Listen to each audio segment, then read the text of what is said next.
Welcome to the Quantum Guide Show, where you will find interesting guests and discussions about cutting-edge topics to assist you on your journey. The Quantum Guide Show is ideally suited to the newly awakened and for those who feel isolated by their newfound beliefs. The mind, body, and spirit thrive when we have a mission, and there is no greater mission than to become the change that we wish to see in the world. So hit the like button, subscribe to my YouTube, Odyssey, and Telegram channels, and share this show with your friends.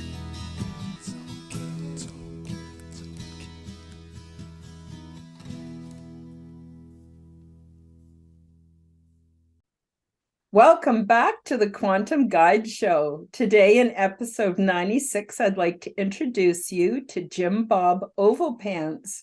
This is his first time on the Quantum Guide Show, so let me tell you a little bit about him. JimBob OvalPants, aka Captain Conspiracy, Pirate, Truth Seeker, and all-round weirdo, is here to bring you laughter and make you think. He truly believes that each and every one of us has the power to free our minds, have fun while doing this, and to promote what he calls bottom unity between all the people at the bottom of all political and religious ilks and lack thereof. JimBob's goal is to show people that we have more in common than what we don't. Check out his channel found at www.unconstitutionalawakening.com. JimBob, welcome to the Quantum Guide Show. How you doing today? Ahoy there, Karen. I am doing fantabulous. I've been looking forward to this actually. I was excited that this was still going on and you know it's I don't know, I love coming over to talk to other folks. Plus I don't get to have to be behind the wheel myself, making sure everything's done this time. So Yeah, exactly. So I met JimBob, for the viewers, just so they know. I met JimBob because I was on his show, and I really, really enjoyed it. We had a lot of fun. And what I really like about your approach, JimBob, is that you believe in having fun while we're looking at the conspiratorium, and while we're searching for truth and all that kind of thing. How did you come to wanting to present your information that way? well, to be real, it all started with I a long time ago when like Facebook first got kicked off, even back in like 2008, 2009, when people were first starting to come over there. I was creating like truth seeking type pages, and I wanted to use what I had learned from like CIA techniques and propaganda from studying them, looking for stuff about it and learning about propaganda. And I was like, well, I bet I could use this for a positive message too. So I was making memes, and whether they were funny or even the whole sex sells idea, there'd be attractive men and women on things, but with truthful information shared across, all these different pages and stuff that I would be running. And I kept losing Facebooks and lost so many that they device banned me. They IP address banned me to where I couldn't even download the app anymore. Mm. And I, I the name that and I do apologize, nothing against you or whatever, but the name JimBob OvalShorts actually came from a friend of mine. He used to just call me that joking around, and after he passed and I decided to come back to the internet after being device banned and got a new device and such, I was like, that's going to be the name that I helm. I was like, I because love it. it's an attention grabber. People are like, wait, what is this guy's name? Mm-hmm. And from there it grew. The whole liberty movement and stuff started online, and I started trying to be an alternative source. Everybody says they're either left, right, libertarian, and you even got people out there saying that, anarchists and communists and such. And I'm like, well, I don't like any of that. I don't like any of the isms. I don't like any of them at Mm-hmm. all. I was like, but you know what I do like? Pirates.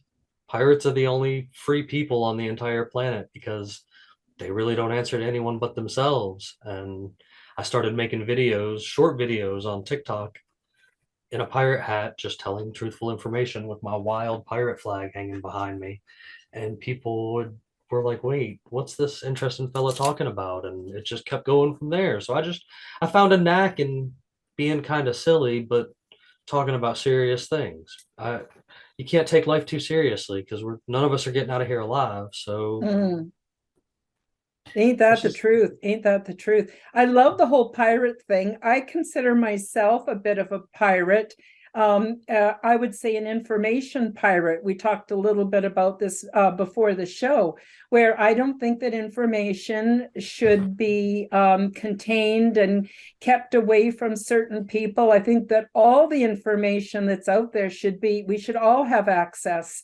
And so I've always, I got into a lot of trouble when I was going to university because I was taking everything I was learning and I was funneling that, into, chat rooms and stuff, and I was calling myself a pirate, and oh my gosh, people were so upset. Why would you want to be a pirate? They do illegal things, they're bad people. And I'm going, no, you don't understand.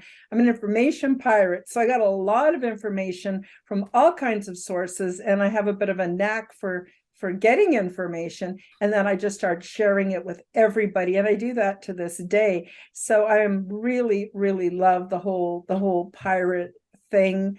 And when I lived in Victoria, BC, there was a pirate store, and it was great. We could get all kinds of cool pirate stuff. But here in Red Deer, Alberta, oh, I don't know, people are pretty timid when it comes to stepping outside the box. But anyway, so I just thought I'd share that with the no. viewers. I And I think that's beautiful. I love being able to share information of any kind of way. Like I was making mention to you, I have a knack for sharing books with people. Like I've got a mhm. few that are hard to find that I have on like a public file on my links and stuff. And I even with episodes of like my show and stuff, I try to share the information that we talk about during episodes, because I don't know how much of it we pulled up when we were conversating on when we had you on, but I try to be quick with the fingers when we're on my show and bring up the information because I love to share information. That's the biggest thing I've always seen in 20-ish years of doing this is people are like, well, where are you getting your sources from? What sources? Where's this? Well, here's the information right here for you. If you actually want to take the time to look at it, I'm giving it to you. So it's now up to you, in my opinion. Oh yeah. Oh yeah, totally, totally. And it's interesting too how much forbidden knowledge there is. Oh, it's the ocean of forbidden knowledge is much bigger than what I would call the land masses of unforbidden or not forbidden knowledge. Like even the word hegemony. I'm surprised that almost nobody knows what that word means. It's not used in our everyday language, and it's so big and so deep. And for those of you that aren't familiar with the term, it basically questions the king's right to rule. Who says these people should have so much more than everyone else? Who says they should be setting the rules? They've got some cockamamie story about, well, it's our bloodline and it's our blood worth. And really, what I see is a bunch of interbred psychopaths who are running around under the assumption they're somehow better and have the right to rule. And in my opinion, and in my reality, it's complete bullshit. Absolutely. We cover that quite frequently because I'm definitely a virus to the matrix system that exists. I'll wear that stamp with pride, and it's because once you start, you can't go back, of course. But like as far as like we get into those conversations and stuff like that. Funny or not, my partner that was on with me when you were here, Yes. he's Luis. He's actually doing some work this week, totally gathering us some intel over there, like on like these climate change guys and stuff. Because he's as I've said before, he's the most interesting man in the world, and like he's always doing interesting things because of his photography and stuff like that. He was telling me he said he's going to come back this week with some good stories. That's why I don't have him hitched along with me today, or else he would have been here with me. Like, Mm-hmm. but me and the crew over there, we're always striving for that. Well, you know what? be as free as you can be regardless. You know what I'm saying? Like Oh these folks yeah. are these psychopaths are probably going to continue to bring on their thing, and there are going to be people that go along with it. But I truly believe that we're going to see, I guess, what you could define as balkanization, where there's going to be lots of separate, smaller breakdowns of things because these big cities will definitely love to eat bugs and live in pods. And people like you and myself, well, we're probably going to be out in the woods, and they think everybody in society think that's a terrible thing. But I'm like, wait, I get to run around and live in the woods, and I'm probably going to be the least of their worries because they're going to be more worried about keeping those ones in line that they already have. All right, cool. I'll be out here waiting. Like Yep. I'd rather live out there in nature and be sent back to the Stone Age with candles than go along with digital currencies and social credit scores and all that other nonsense. I don't need the internet. I enjoy it, but so be it. Mm-hmm. Mm-hmm. I agree. Although for me to survive in the woods, I would have to move to a warmer climate because it's like anywhere between 20 and 40 below 0 Celsius here in Alberta, Canada. And also, I don't have all the skills that I need to learn how to do those things. Now, I have sort of over time hooked up with different people, and when I say hooked up, I'm using it in the innocent Of way. It course. doesn't mean No, I'm out shagging a whole bunch of people. I just you're wanted to out. clarify that in case people thought I was an oversexed old lady. So anyway, I've met different people, and some of them have some amazing kind of alternative communities going, but some of them are kind Yes. of weird too. You got to really be True. careful because it's almost like most people can't handle power. And as soon as they get their little area and their little following and they start thinking that they're really important, then things seem to go to hell in a handbasket. But I wanted to back up a little bit, JimBob, and just ask you, how did you get awakened? Were you always this way, or did something happen? Was there a defining moment? At what point, or what led you to the point where you went, wow, and you started delving into the forbidden knowledge and wanting to Uh, share it and get people out? a lot of people talk about that there was like at a certain age that you got that voice in your head, Yeah. and you could be able to start even just in your regular everyday talking to yourself and questioning the world around you. And it's not like the schizophrenic voice in your head. It's like it's your conscience, basically. You know what I'm saying? You're just in there Mm-hmm. trying to talk to you about reality. And I remember mine kind of snapping there actually when I was very young, and unfortunately stumbled across my grandfather who had passed in the overnight and didn't realize he was passed. The outside young me didn't realize he was passed, but the voice in my head was saying, "Hey man, he's gone. Like Mm-hmm. go get another adult." And like I like from that moment on, I just always had that voice, always questioning things with me. And so I'd even be sitting in middle school and stuff, and they're teaching us these things about taxes and stuff, but I'd go home and hear my parents talking about taxes, and I'm like, well, why, what happened? I thought they threw all the tea over the thing to stop that from happening. Why are you paying taxes? And then they Mm-hmm. go into all this stuff. And so I've always been on this question of questioning things. And I actually remember still being in high school when 9/11 happened, and like everything stopped. And I remember sitting there that day looking at the television going, that's not right. Mm-hmm. Something's not right. That Mm-hmm. that doesn't work that way. Like that everything that they've taught me in the school these past 12, 13 years, that's not how that works. And everybody's like, no, no, you're just crazy. And so I was always that guy running around being like, hey, question this, or hey, that's how the Captain Conspiracy thing actually came along, because people were like, dude, you're the head of conspiracies. You just trying to make fun of me because I was just, Mm-hmm.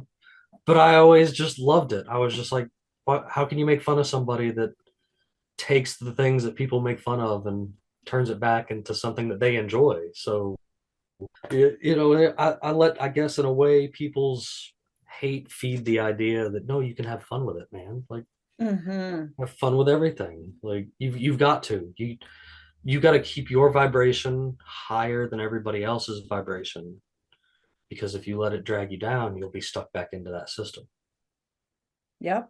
And then you can't help yourself and you can't help anybody else, you know?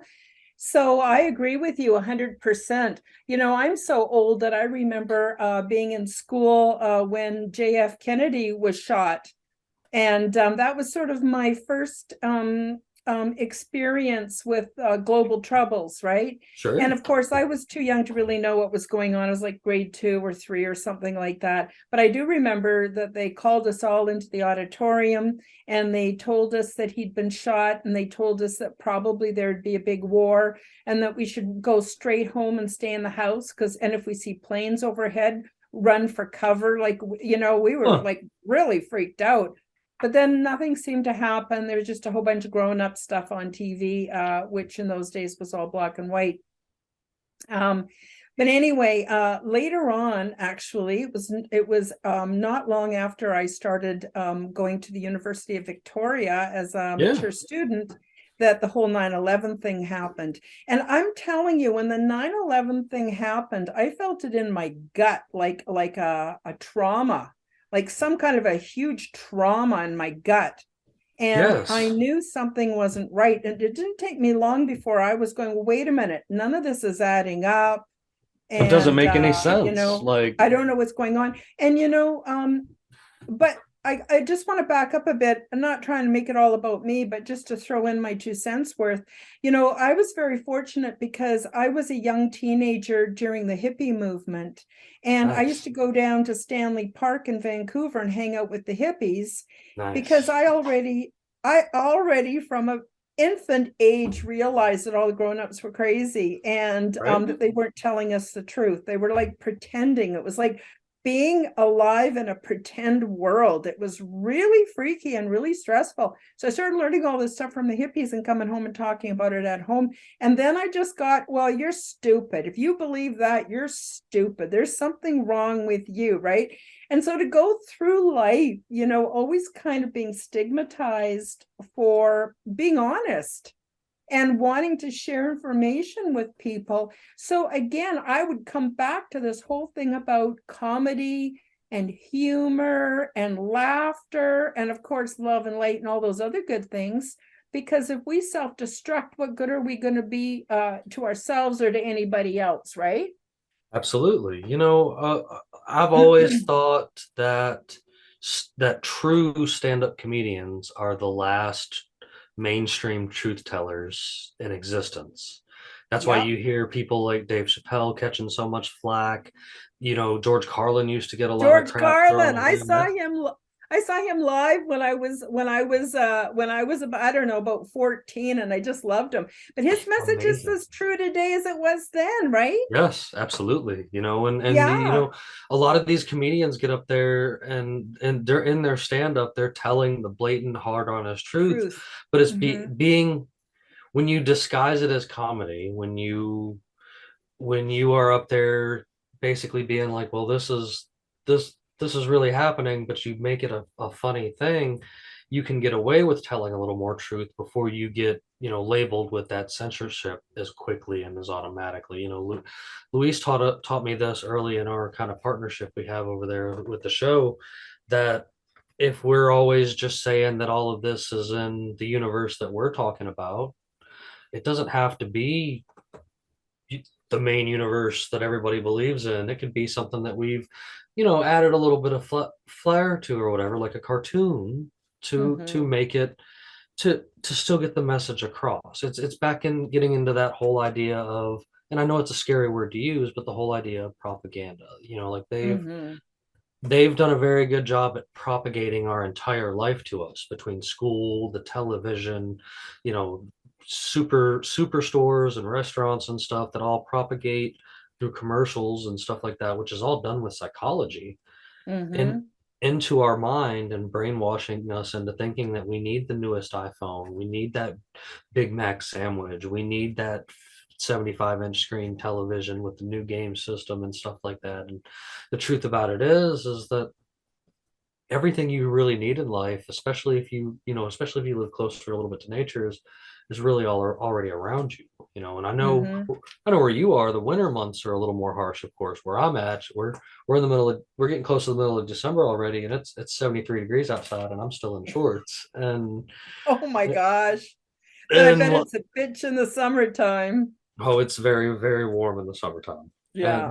But I personally enjoy the warmth. I've done some time in New York, Colorado, and even Alaska, and it's all very cold for me. And Mm-hmm. I'm just not a cold guy anymore. It hurts the bones, and I because of the modern world, I don't get the option to hibernate like we used to Mm-hmm. because we all used to lock up for the winter months and Yep. recharge everything. Like Same here. Same here. our bodies, our minds, our that's the time we spent reading and studying, and that's why we spent all summer working and gathering and hunting and fishing and preserving, so that when we got to the winter months, we could just sit up inside of our nice warm cottages or whatever we chose to live in and reset. Get ready for the Yep. spring to come around and get started all over again. And that Yep. And there's I'm specific things we can do in the winter we can't do in the summer. I guess you're already saying that, and vice Yeah, versa. And in the I always hibernate in the winter because I don't have a car, and I can't breathe if it's colder than even 20 below. I can't breathe. So I I'm stay in, but I sure. get tons of stuff done that I'm never going to get to in the summertime, right? And so Absolutely. planning my shows and working on my book, or just hanging out with my cat. And of course, I eat like a pig and gain like 20 pounds every winter. And then it comes off in the springtime when I start getting active and getting out the garden. So I'm not saying it's a good thing to gain 20 pounds. I do a lot of eating in the wintertime. I don't know why. It just I That's like more it. natural. That's more natural. Believe it or not, that's tied back to Earth, because think about bears or squirrels or other animals that actually do hibernate for a period of time. They pack in a bunch of extra weight and go snooze for a little bit. They gotta keep something burning while they're going and building up, getting ready for spring. You know what I mean? They Yeah. gotta that way when spring does come around, they're not completely drained and they're ready to get out there and get it done. So 'cause yeah, Yeah. I, I'm sure you do too, but you just when spring comes back around, you feel fresh, you feel re-energized and just ready to go, ready to get out there, ready to do things. It's Hmm. a little difficult down here. We don't get the cold like everybody else does. Don't get me wrong, it's gonna get cold. It'll drop below freezing for 2 or 3 weeks after the first of I'm the year. sorry. I don't mean to laugh, but it's cute. It is no, as again, as somebody who has experienced some of that dramatic cold, that oh my God, you step outside, you can't breathe. If you're not covered up properly, you're gonna start feeling things. You feel the blood leaving your fingertips, like Oh that. yeah. It's that quick. It's that And quick. You would die if you're not dressed appropriately. You will die. I'm very fortunate. My daughter bought me a pair of mucklucks that were made by First Nations. First Nations in Canada, we call Indian people First Nations people. yeah, That have their own business making this kind of outerwear. And it looks like it's expensive, but it's not, because it lasts you for 10 years. And oh my God. So I pull on my mucklucks, right? And I got all my layers, lots of layers and toques and mittens and everything. And I go out and it's actually not bad. If it's not too cold that I can't breathe, it's actually not too bad. And there's nothing more beautiful than going out for a little walk in the snow. It picks up the sunshine. So that's one thing we do get a lot of is sunshine, and it just sparkles and it's prismatic, and it's from the sun being reflected back, and it just feels yeah, so therapeutic and so fantastic. But in my mucklucks, I don't even wear socks. They're fur lined. I sure, just pull them yeah, on and away I go, and I'm completely comfortable and completely dry and warm, and oh my God, it makes such a difference in the world.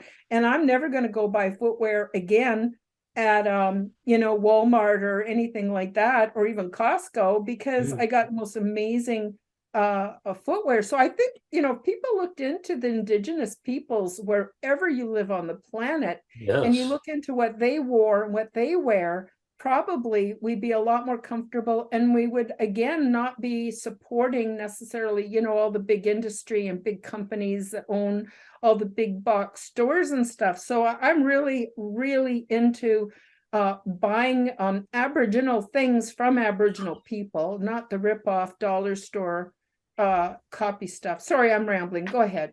No, I do. I feel that way too, as far as trying to just shop as local as possible in general. Yeah. Like one thing that I guess a lot of people are always worried about is they're like, oh, well, what are we gonna do if the grocery store shuts down? And I'm like, go up and find which farmers selling to you directly. There's a farm stand somewhere. There's a deer cooler around here that has meat left over that somebody never picked up that they'll gladly sell Yep. you. Like Oh yeah. these are things that actually happen. So, there's always other options out there, and I'm big into looking at options. Plus, when you look into these other options, you actually get a product that is better for you all the way around. I know you're big into like the energy and stuff like that with like the quantum type things, and there's with all this vibrations around us and things like that, if you put good in, you get good out. So Yep. when you're ingesting things that are killed by who know how, and or somebody that was having a bad day, that bad energies in that, you know what I'm saying? It's different Oh when, yeah, and can you imagine all the factory food and factory yeah, farms, and that's all yeah, going into the food. So there again, I'm an information pirate. I yeah, personally only eat local grown and grass fed. And same. I was shocked to find out in Alberta there are markets where they offer grass fed and pastured animals, and they're not just humanely raised, they're humanely killed. And a lot of people are going, oh, you got to be a vegan to be spiritual. I think that's bullshit too. Nope. What would the First Nations people have done in Canada and the United States, and let's just say North America? There's no way they could get enough protein and fat and stuff in their diet. Like, we're different people are from different geographical Correct. locations. Their ancestry is used to certain kinds of food. Yes. But Yeah. what I do is I try to get it as much as possible. Now, it's not always possible, but Sure. as much as possible, I get it local. And literally, I have always done this no matter where I lived. I just go out and find the farms. If I don't know where to find the food, I go to a farm, knock on the door, and say, "Can you tell me where I can find eggs that are, from chickens that are allowed to go outside and do their scratching and have good psychology? Where can I get this? Where can I get that?" And people are Yes. lovely. They'll bend over backwards to get you what you want. At one point, my kids and I were living in a remote location on one of the little islands off Vancouver Island. My husband at the time left us with no money, no nothing.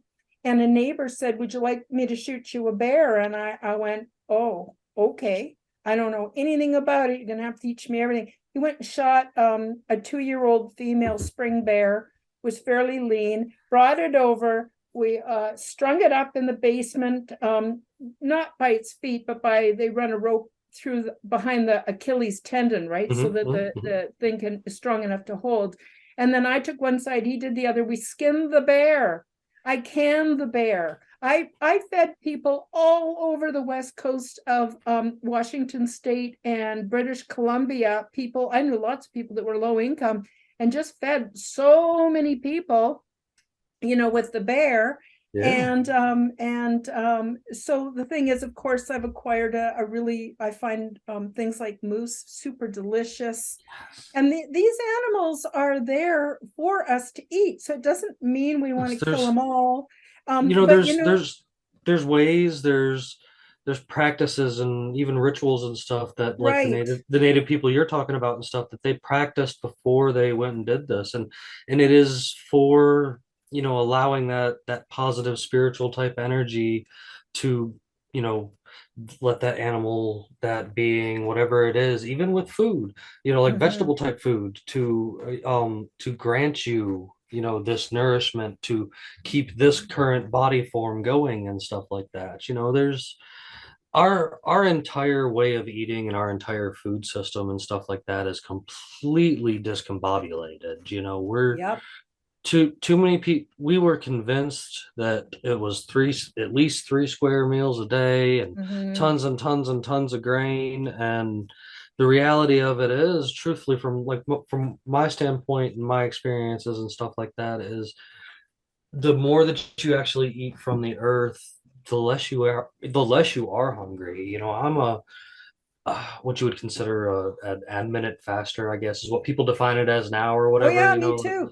Yeah, Totally. but I've been like that for a long time before it had a label. Like that was just Yeah, I might snack on some nuts or something like that throughout the day, or maybe some fruit or something, and then like I eat a meal for dinner, and because the I don't know, just the way that I've always felt the body works is that you get that nourishment, and build it up so that you can have it during your relaxed time, and then like it's all there as energy for you the next morning when you wake up, so that you can exactly. get your stuff done and things like that, and definitely lots of fluids. You've got to stay hydrated, like always stay hydrated. That Yep, and I try. agree. I agree 100%. Sometimes I can't afford organic produce from the store, or it's not local, or it's from the other part of the world. But we got greenhouse farms here, and I've talked to the owners. Like, you could go and talk to people who own food producing systems, and Yes. they say, no, we don't use any chemicals because we grow it in a greenhouse. Now our fertilizer is basically artificial, but there's no chemicals and stuff that's been sprayed on them, no herbicides, pesticides. I say sometimes good enough. a lot The a lot big of the those big farms, like even Mhm, like I myself, with these smaller farms that do this kind of thing, mhm. we're smart enough to reuse our chicken and hog and goat droppings and stuff as the fertilizer for our greenhouses, so then there Yep. really isn't anything sprayed on it. Yep. No, I agree. I agree too. Like, it's what you do the best you can with what you can find, and you keep searching. That's And right. what happens, in my opinion, is when I search and don't give up, I always find. It's like, reminds me of that saying, knock and it will be answered. Like, it comes to you, but you can't give up. You got to keep trying. And so I've sort of stumbled my way, into a diet where I basically eat meat, eggs, and vegetables, mostly above ground vegetables. Like, I don't do potatoes, but I do onions and garlic, things like that. But I also just really don't do well on anything refined, or anything that's made so that it can have a shelf life.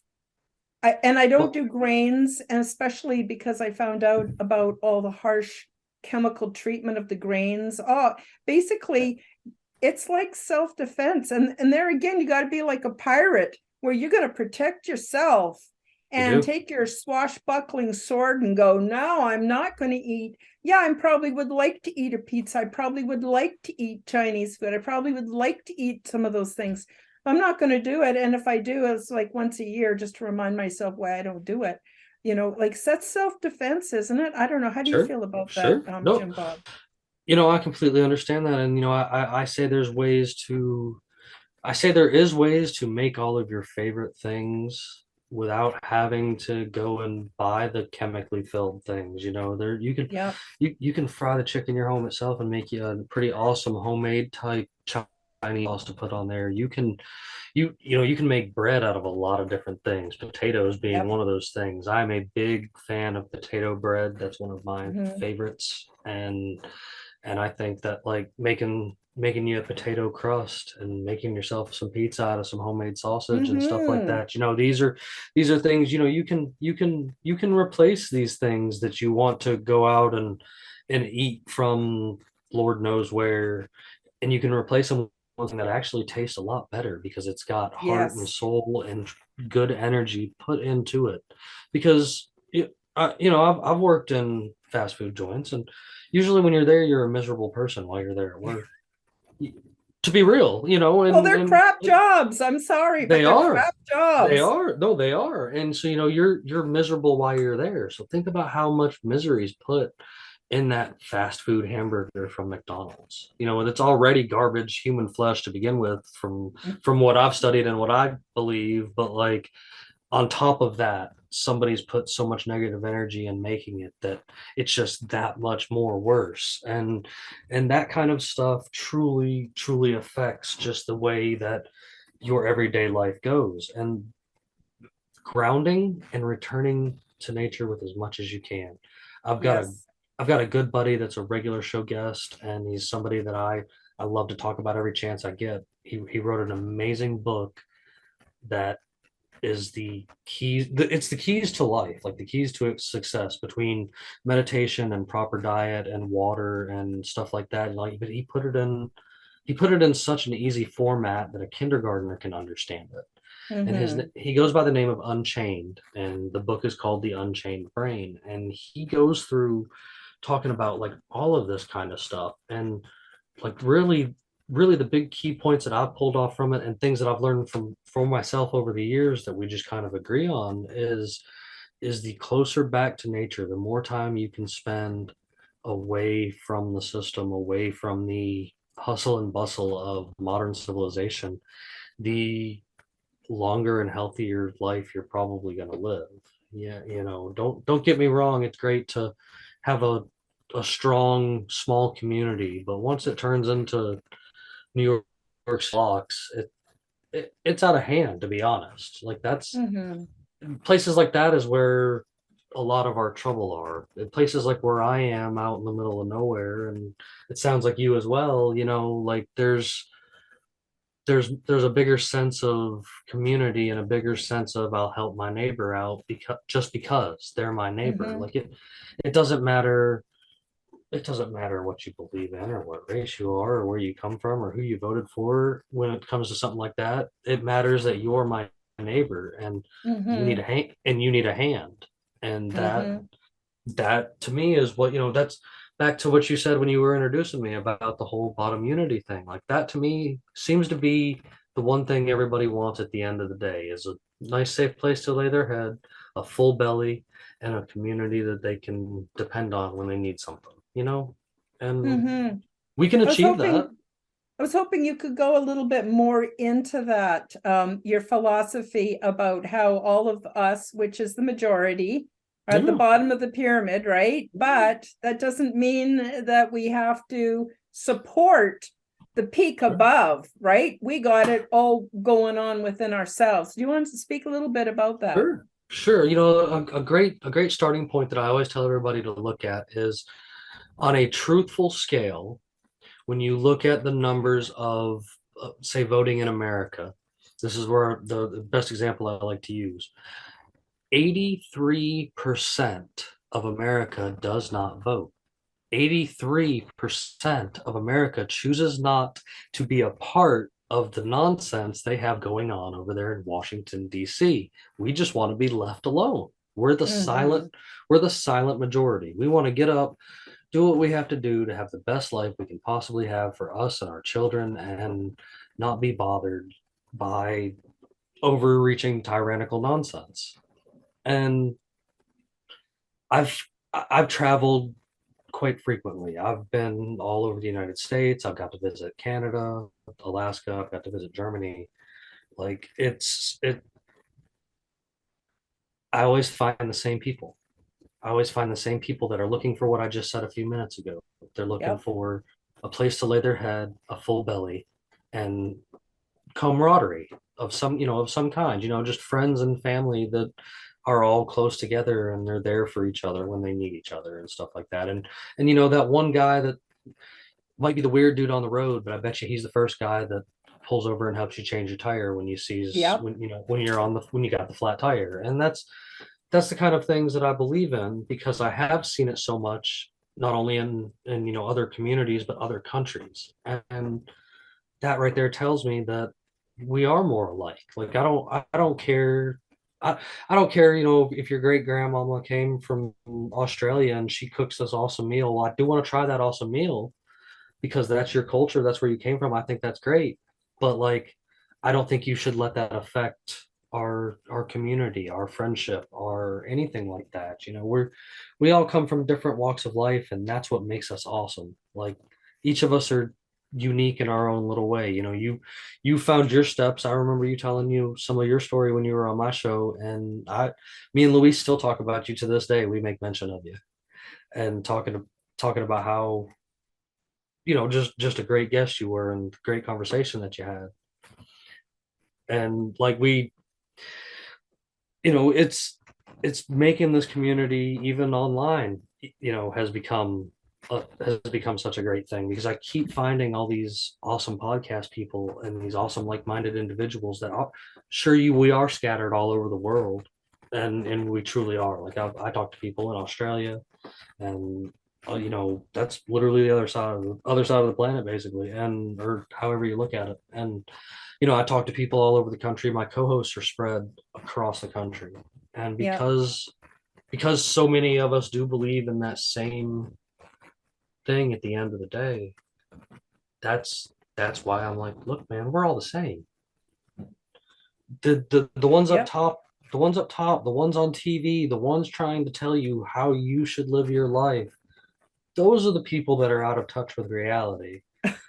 They really are. Those are the people that are the schizophrenics that people try to accuse others of being and stuff like that. These are the ones that have a lot of traumas and things like that they probably need to work out. But instead, they're trying to project their issues upon the rest of this planet so that they can try to control us in every aspect of their lives when they can't even control themselves.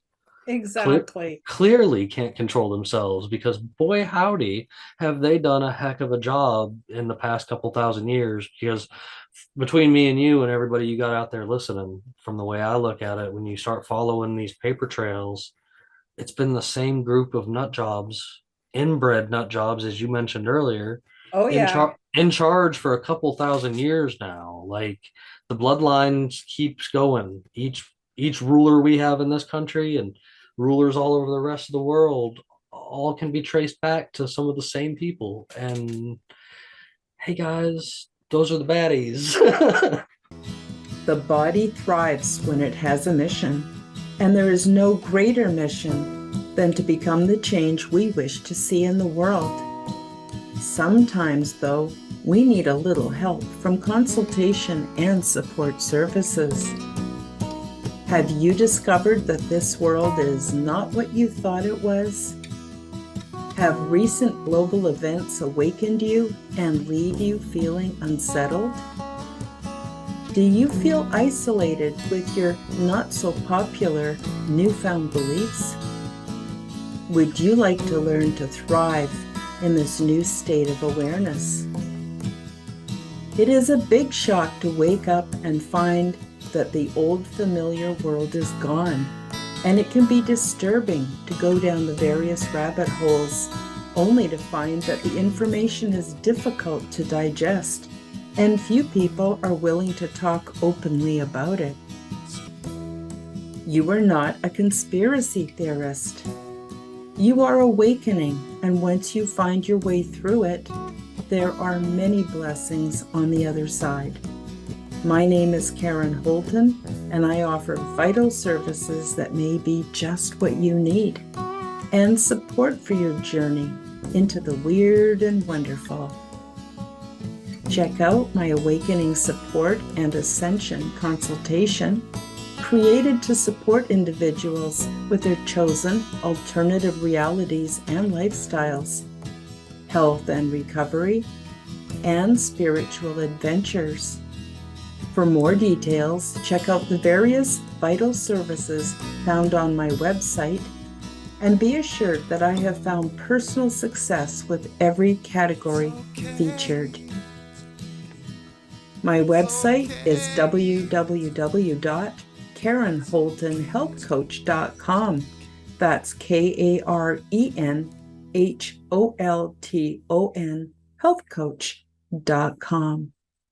It's like Game of Thrones, but in real life, and I never seen so many fucked up people in all my life. And the things they're saying show they clearly are completely disconnected from the social reality the rest of us are living in. And you know what? I mean, I'm not a rich woman. I'm not a famous woman. I'm not the most beautiful woman or any of that stuff. But you know what? My life has value, and I love being here. I love my kids and my grandbabies, and I'm very happy. I don't need them telling me that we have to do this, that, and the other thing. They're stupid. I just want to tell you, quite a few years ago, when the Queen Mother was still alive, she came to Canada, That and lizard they lady. spent like 2 years. Sorry, what? I said, oh, that lizard lady. Yeah, totally. Okay, so they spent like 2 years getting everything ready for her to come visit, right? And so she went out on this naval ship, and here they were. Ships were lined up for miles, and they were all saluting her with cannons. And this woman is on the deck of this ship, and she thinks that everybody's worshiping her. You can just tell by the way she looks. She thinks it's all about her. But the reality of it is, it's a big thing that's created to make her think that she's that special. It's all fake. It's all phony. None of it represents the reality that you and I share. So I know she's dead and gone now, and so is the Queen. But again, like, right, circling back to the very beginning of our conversation, this whole hegemony thing, where there's so many layers and layers and layers and layers of ordinary people who support that system. Those people can't even get themselves dressed. They have to have someone come in and dress them. They have to have someone keep track of everything they're supposed to be doing. And then when they go do something, they have scripts written. Like, they have a huge support network that keeps the facade going, and it has nothing to do with anything. So I just divorce myself from anything that doesn't make me feel peaceful, happy, and connected. And and that includes me, getting back to the food thing. What I would encourage people to do is just start eating real food, buying real food and cooking it at home. Your health is going to improve 100%.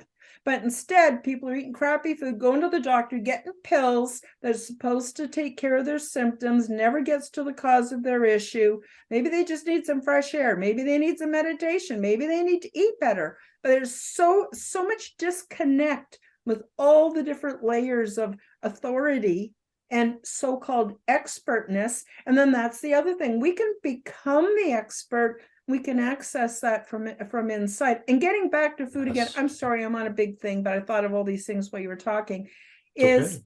Wild food. Learn even just one a month, learn a wild food. Go out and find out all this stuff they're spraying all around up on. That's life-saving medicine. Dandelions are so good for you. There's so many things, and it's all growing all around us, and it's free. But if our eyes aren't open to that, we wouldn't know. But we can take responsibility and just learn 1 or 2 herbs a year even, and delve into what are the medicinal properties, what were they traditionally used for. We can literally just ignore all those layers of expertness and bullshit and just live a really good life, because we're part of a human family. We're all one race. There's no dividing into races. That's bullshit. Again, that's constructed bullshit. We're right. All one friggin' family. And then that's in right. my case, I've also had experiences with extraterrestrials, and guess what? They're still part of our family. Anyway, sorry, I'll be quiet and let you go, JimBob. I'm sorry. No, you're toy sometimes. You gotta wait till it just winds itself out.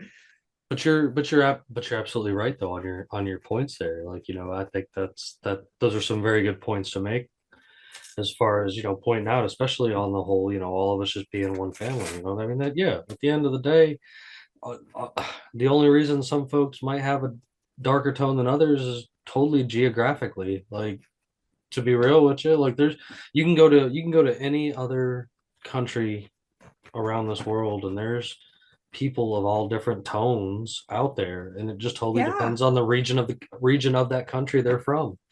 There's there's dark skin toned, light skin toned, and medium skin toned.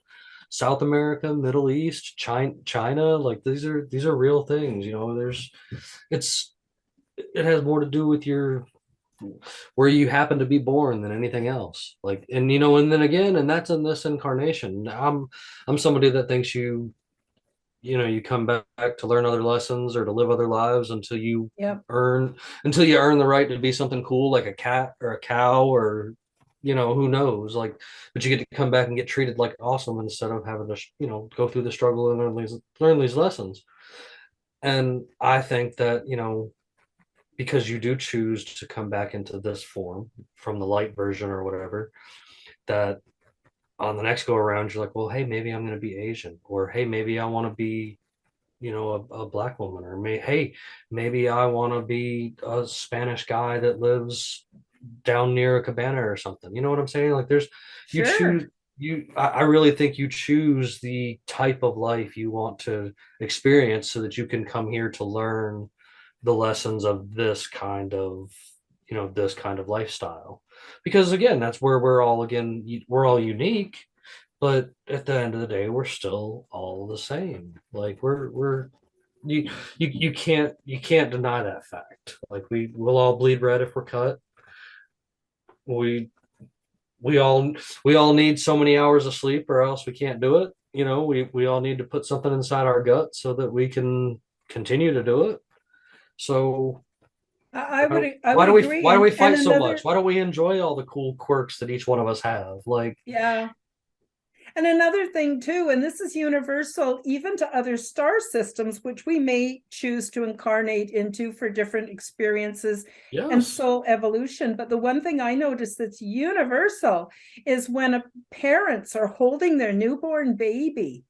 Oh my God, does your life change when you have kids? No disrespect for those who aren't. I understand lots of reasons, but I'm just saying that's universal. That's absolutely universal. And so I agree. We've got different cosmetic looks, basically geographically where we're born, that helps protect us from the elements, perhaps, or the sun or whatever. And trust me, I would not want the world to be white, because especially in springtime when all the white people come out in their shorts and they look like freshly peeled shrimp. It's gross. But anyway, I'm just saying that we are all the same. Now, it doesn't mean we're all good or we're all bad, and a lot of us have harsher circumstances than others, but the majority of the world does not have even what I have, which is a bathtub and clean hot water that I can go and soak in the tub anytime I sure, want. Am I sure. spoiled or what? I mean, Seriously, that I get to have the best food in the world, and have it local, and very few people have that. very So true. so I'm very, very, very grateful for my station in life, and I wouldn't want it to be any different because it's exactly perfectly suited to me and to what I'm doing. Anyway, I'm sorry. That's no, I love talking that's to you, but rule I just get carried away. that's rule number two. Appreciate the little things. Yeah. I mean, you've got to, you've got sure, sometimes you're out, whatever you got going on might look bleak or might look terrible, but to be real, as long as you're still breathing on the other side, then you probably did a pretty good job. I mean, it sure, things get to you and stress people out, and people, I'm even one that has done it in the past before too. You do all this worrying and your brain makes all these conspiracies up about yourself because we call that anxiety, but it's just conspiracies that your brain's making about yourself, and then it all comes to a head, and usually it's never even as bad as you thought it was going to be, Yep. Boy, or that's or that's sure true. or whatever it was that you were worried that wasn't going to work out, like it works out exactly like it needs to at the last minute. That Yeah.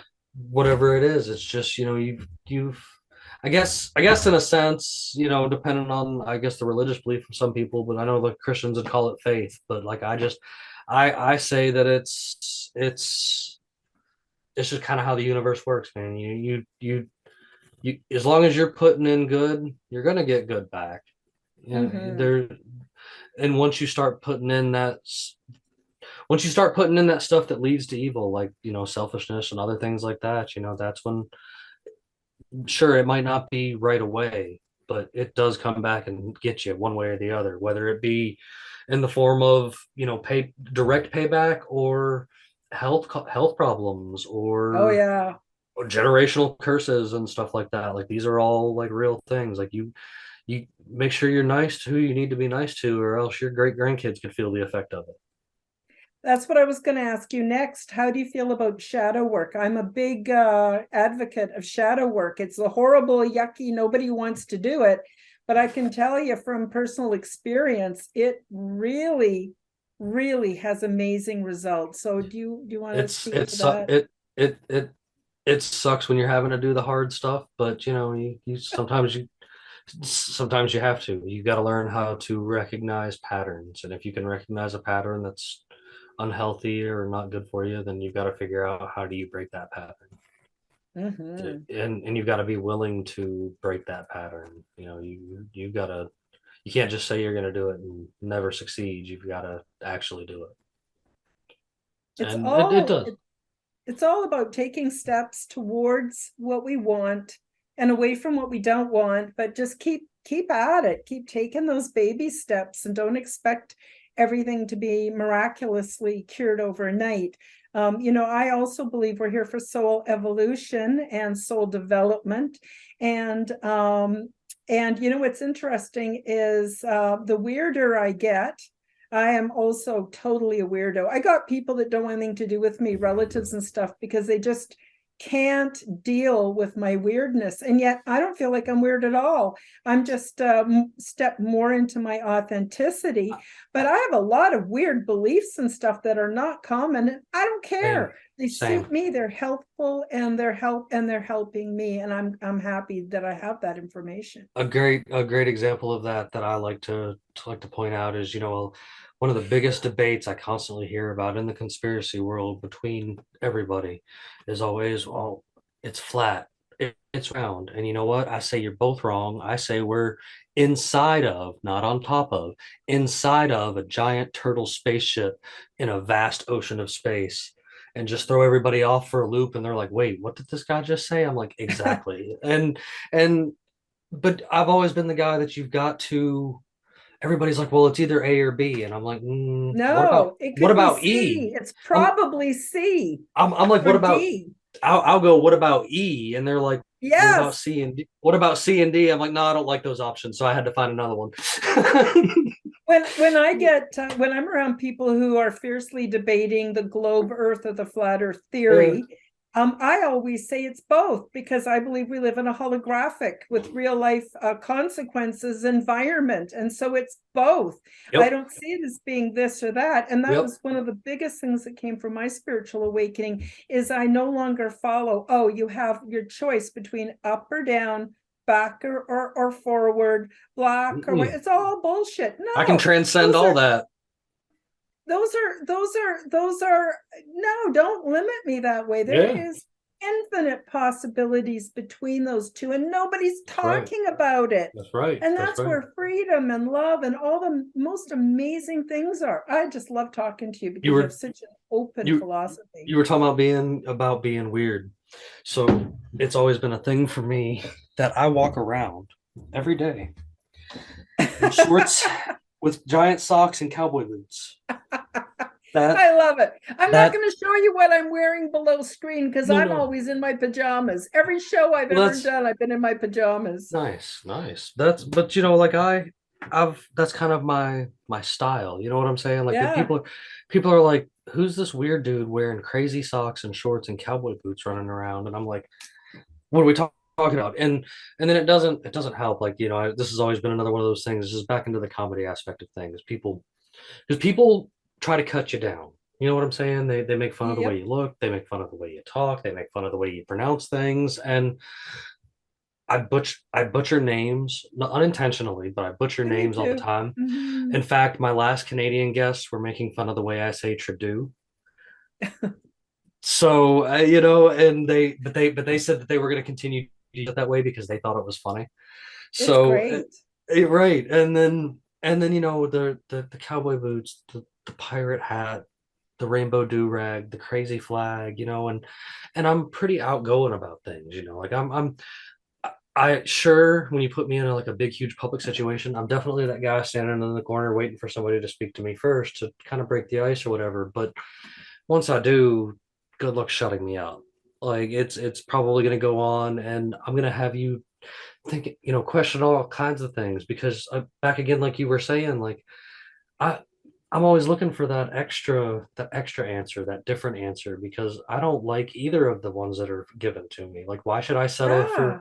why should I settle for either one of your opinions, this guy or this guy, when I can just find my own answer that's probably going to be completely different from the two of yours, and that's cool. Like, why, we don't, there's not enough originality, nowadays. That's something I think that we lack in a lot of places. Like movies is a great example. They just keep remaking things because they can't come up with any new ideas.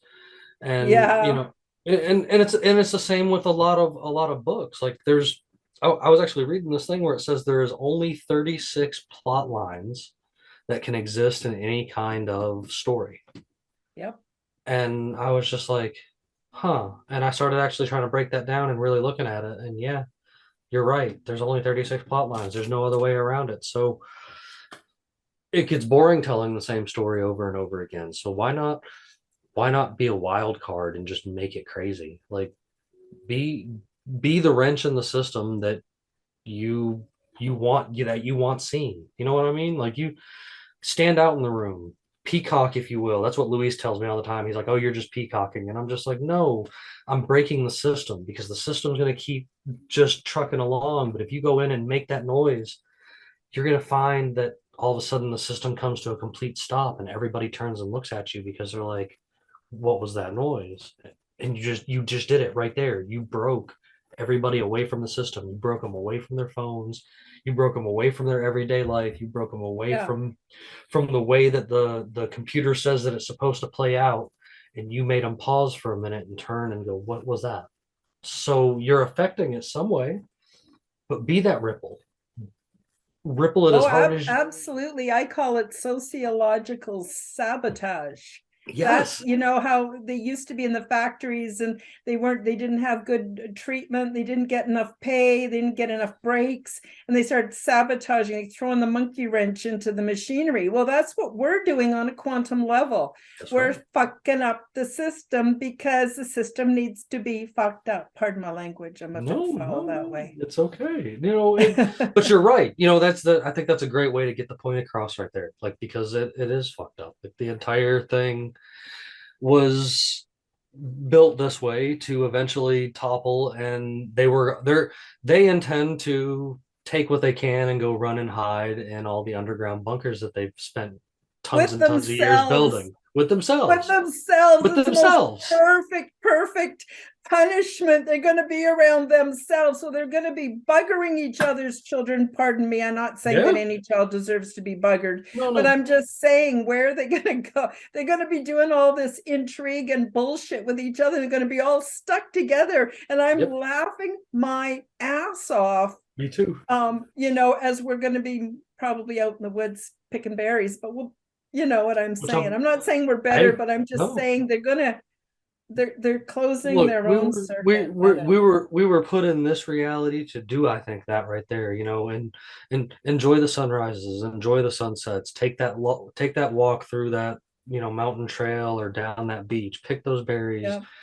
not, knock those fruits out of the tree and eat them and stuff and enjoy life. And instead we're all here paying taxes and, fighting each other on the internet because somebody said something that hurt their feelings. And I'm here to tell you, no, fuck that. Laugh a little Mm-hmm. and find the joyful things, find the funny things, find the, become the jester of that room. Don't let the system drag you down and make you just another number, another NPC, another dead doormat that the system's going to just gobble up and you're going to die with all these regrets. Mm-mm. Yep. Be be the thumb in the side of everything that causes chaos. Like be that agent of chaos, but the good chaos, because the good chaos is the best kind. Oh, Lo- absolutely. I'm a Love's big fan of contagious as well as laughter. Yeah, I'm a big fan of chaos theory. Often before I get results in my life, things kind of go to shit for a while, and chaos theory calls that turbulence. So when something is being manifested that's never been manifested before, the energy has to create drag, and it pulls from everything and creates this momentary turbulence. But then the thing, it's basically, I guess a good example would be being pregnant and finally giving birth to your child. That's a really good example, right? And it's good to be out of control once in a while. It's good to feel that rush of riding the crest of the wave, which is, I would call that wave discomfort, or being outside my comfort zone. And when you boldly do that, you become like Silver Surfer. You're able to go to all kinds of places and have all kinds of things you never dreamed possible. And a good example of that is people who start podcasts. It's terrifying in the beginning. At least it was for me. And I just kept doing it because I wanted to do it. Now I'm just having a blast. And I invite a lot of people on my show and they go, "Oh no, I can't be on a podcast. I'm scared. I can't." And I'm going, "Oh my God, if you only knew how much fun it was," right? Right. No, I probably send out 30 messages a week and I might only get 5 back, but hey, that's enough for me. It makes me happy, and I keep trucking them along. We do have such a big crew that they're always finding folks for me and stuff like that. I'll brag on my crew there for a little bit. I am Yeah, one. talk about your show. Talk about Yeah, your show and your crew and all that. Tell I'm everybody. I'm one of 6. There's Bandit, Neptune, Luis, Ox, Kel. Oh, I'm sorry. And we recently added Caitlin. We felt we needed a young lady into the group because sometimes some of the conversations we have and some of the things that we speak on don't sound that great coming out of a man's mouth. And when we have a woman's opinion there to either give it or back it up, it makes it a little bit easier. So, we do talk across the spectrum about everything from the conspiracy to the reality to current events. We dive into a lot of historical stuff because I'm full of useless historical information, but some of it's really good. We kind of go all over the place. We did when you had came on, we were doing kind of our Halloween type Yes, it was special and great. stuff. I was Pirate Thor. I've always got the pirate hat, but I was Thor that night, and we had done a few other. We had done, I think we did 13 episodes, so I did 13 different costumes for that month, and and they just kept getting wilder and fun because again, I got to have fun with it. That's something I'm into is cosplay. I used to be big into the con scene, but the whole Winnie the Flu kind of ruined that for me because they got ridiculous and tyrannical like everything else. So I quit going and just was like, well, I'll find other ways to use my costumes for something cool. And it just worked out and came here. But we all met through it. It started with me and Bandit and Neptune and Ox. And there was actually another guy that was involved in it. And I don't know if it was just too much for him or what, but he just kind of rage quit one day and got mad at us and vanished. So going through things, I'm not there to judge, It you know what I'm saying? Like happens. you do your thing. And Mhm. Kel was a friend of mine that I had made on the internet throughout the years, and I kind of joined him into the crew. And then we ran across Luis as a guest, and he was trying to do a podcast with another friend of his, but that guy decided to become a shaman and moved down to the southern tip of Florida and is down there doing some real good stuff for people. But Luis was available, so I scooped him up and made him a permanent part of my crew because he's a foreign fellow. He's from Puerto Rico and he lives up in New York City Oh, and I he's didn't I got didn't know that. yeah. He's really very bright. Oh my God, Oh, he's so he's bright. so he's so smart. Yeah. I love his perspective on things too because he's a lot more tech savvy than I ever could dream of being. And he's always introducing us to things and even developing a new social media app that is going to be what comes out when Facebook and Twitter finish falling apart because they're doing a good job of doing it. Right, Yay! right. And and then like we all come from different walks of life. We're all scattered all over the country. Me and Neptune happen to be in the same state. We're just at opposite ends. And then uh Caitlin's up in North Carolina, Kelkel's down in Florida, Bandit's over in Kentucky, and then and let's see, Luis is in New York City and Ox is in California. And so we get good perspective from all over the country. And I have a few regular show guests that they actually helped me on a couple meme pages that I still run over there on Facebook because 22 profiles strong, and I'm still over there making sure I can spread the truth there. People got to know while it's still there. It's just that's my calling. I have to continue to do it, even if I'm getting banned, I'm still gonna do it. But there's one of my main correspondents is a fellow out of Australia. He created a channel called Defeat the Media, and he's probably one of the biggest channels still left on Facebook that hasn't been silenced because he skates that line. He's a very smart guy, very articulate, and he's great to talk to. Like I have him on at least once a month to come in there and have conversations with me and stuff like that too, because he's been on the inside. He was in the Queen's military for 20 years, like Wow. he's an intelligent person, and he's seen the inside of it, and he's been the order follower, and now he says to fuck that system because all it's there to do is suppress you and I and make their lives better, when really at the end of the day they're just shooting themselves in the foot, because no matter where you look in history, there's one common factor: is eventually people get sick of the shit, and that silent majority that I made mention of Yep. back at the beginning of the conversation finally start not being silent. And regardless of the atrocity, whether it be things that happened in old times, or wars that have happened, or the crazy things like the Holocaust and stuff like that, like humanity still prospered. Humanity still humanity still rose up and did what humanity needed to do so that humanity could still be here today, and me and you are talking. So let Klaus Schwab go up there and whine about how people are going to eat bugs. I'm not. So if he wants to go have a roach souffle, that's on him. But I'll go out in the woods, and regardless of what it is, even if it's squirrel or snake or whatever, I'll eat that night. So I'm not worried about it. Mm-hmm.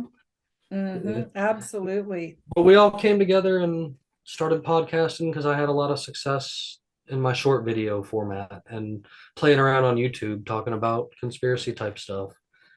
And I was recruited over to the Red Pill Project. I actually still do a show over there on Saturday nights live called Makes You Think, which just Mm. does fringy conspiracy stuff.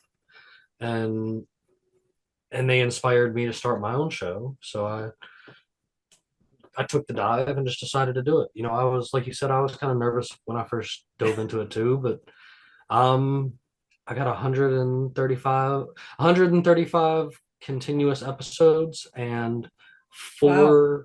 four documentary type specials that we covered different parts of a timeline on one situation. Like we did like a deep dive on DARPA. We did a deep dive on AI. We did a deep dive on like NASA coming over here from Operation Paperclip. And Mm-hmm. then our most recent one that we're working on, just because it's kind of our stitch, is pirate history. We're doing a big deep dive into pirate history, and been going through with that. I'm actually in talks to have a lady that I found that has a doctorate in piracy, because that's what she studied. Wow. And she's wrote a couple of amazing books that I've actually checked out recently about some of the history of piracy that's not talked about. And Mm-hmm. I'm trying real hard to get her to come and talk to me, because I think it would be a great way to close out that pirate special that I've been doing.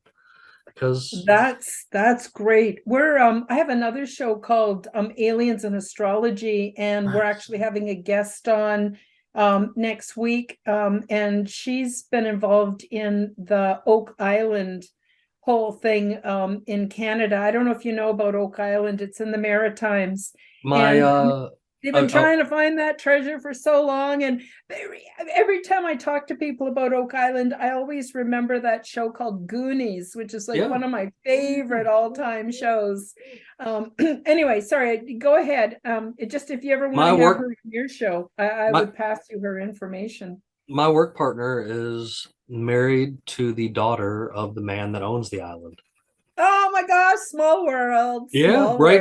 Everybody's connected in different degrees like that. But it was a guy. His name was Eider. I worked with him for quite some time, and he when they were doing the show, those guys that were up there doing the show, trying to still dig for the treasure and stuff like that. He was telling me, he's like, yeah, that's my father-in-law, and I'm like, who? Like the guy digging? He's like, no, the guy that owns the island, and I was like, what? And he was like, yeah, he went to this whole spiel, showed me all these pictures and stuff. And he's like, yeah, he's like, we're all pretty convinced the gold's there, but they're digging in the wrong spot. So I was like, interesting. So that's some of that stuff I'm into, like the pirates are smart in what they did and when they hid things, and they were, they were beyond, there was more intelligence in the people that were pirates than people give them credit for. They knew lots about sacred geometry and lots about, the sea and earth itself, because they didn't really have a home. They just kind of did what they did and kept it moving. So you had to kind of be, they flowed like the wind of the planet does. They knew a thing or two, and they hit a thing or two, and they did some great things. There's, believe it or not, a lot of positive came out of piracy. People are always like, oh, pirates are bad, but a lot of positive came out of piracy. And in fact, it was other pirates using the help of government that led to the pirates that exist today, like your Somali pirates that'll just shoot up a boat and stuff like that. It's not how it always used to be, but because of government and big government and stuff like that, and the treacherous murder of Edward Tech, known as Blackbeard, there's interesting laws afoot that have created a new generation of pirates that sail the seas in a different kind of way. But I believe that, each and every one of us that are out here making the waves that we are the same kind of pirates as the ones that used to sail the seas during the Golden Age. We're out here trying to bring the information, trying to bring the good word, trying to live a life of freedom and show others that it's completely plausible, and that we don't have to have somebody telling us what to do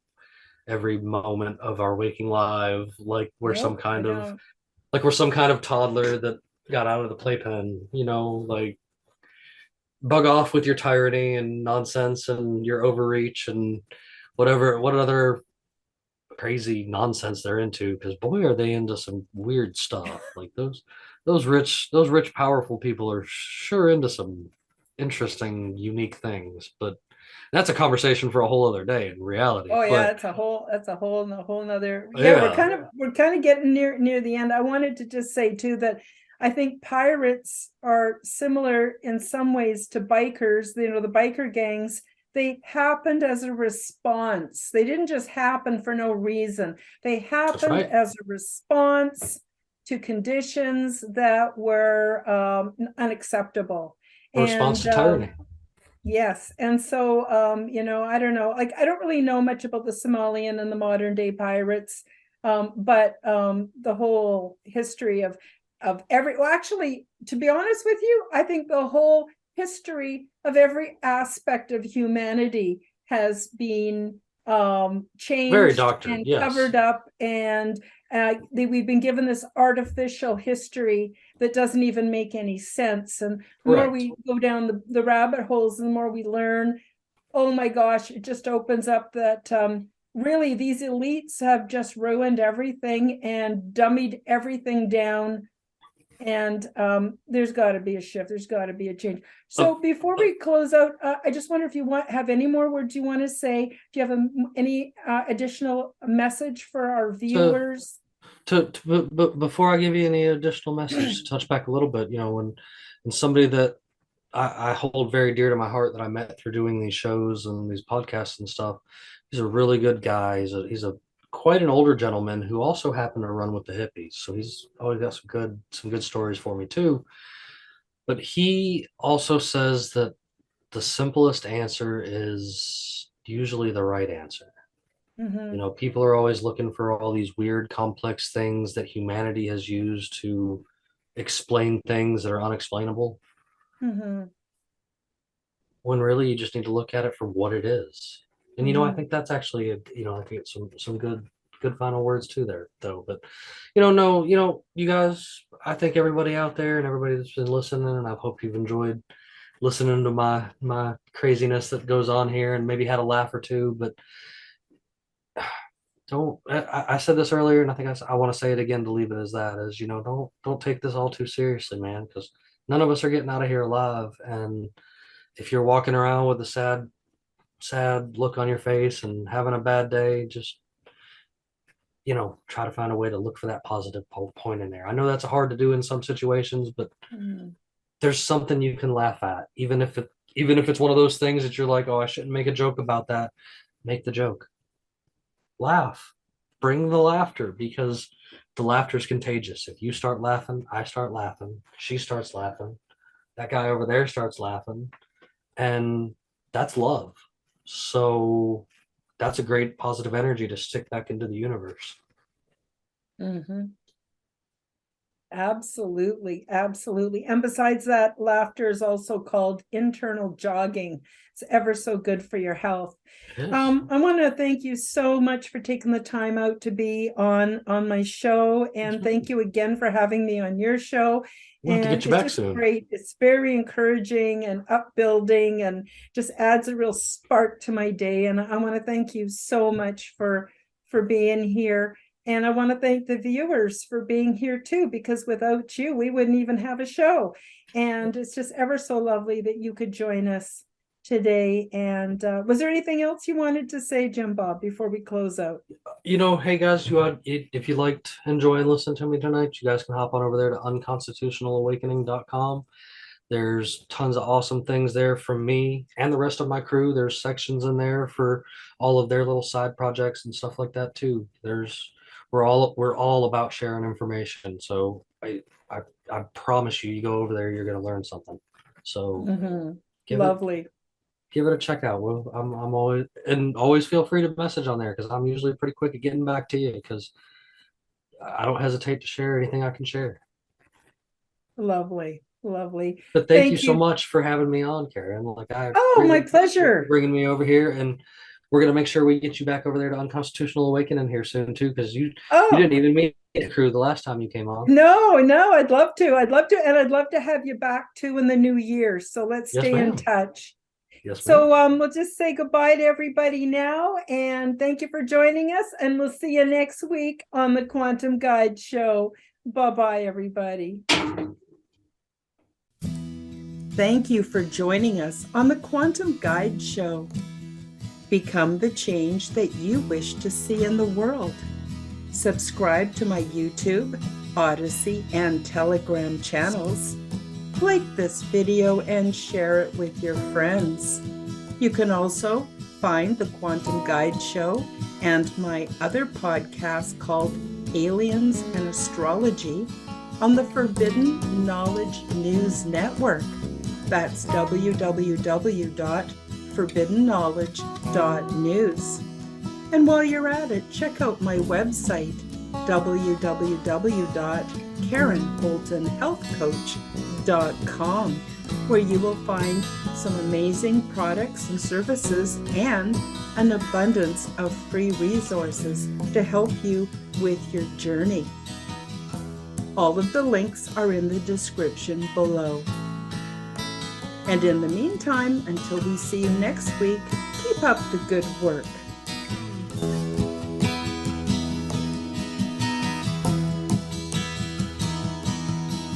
Surrendering to endlessness puts all my inner strife to rest. For time gives birth to hurriedness. It all makes sense, well, more or less. And the sages put me to their test. Heart and soul, I do my best. to find the answers to my quest. I wonder and I must confess, I don't know where it comes from, but I know it's okay.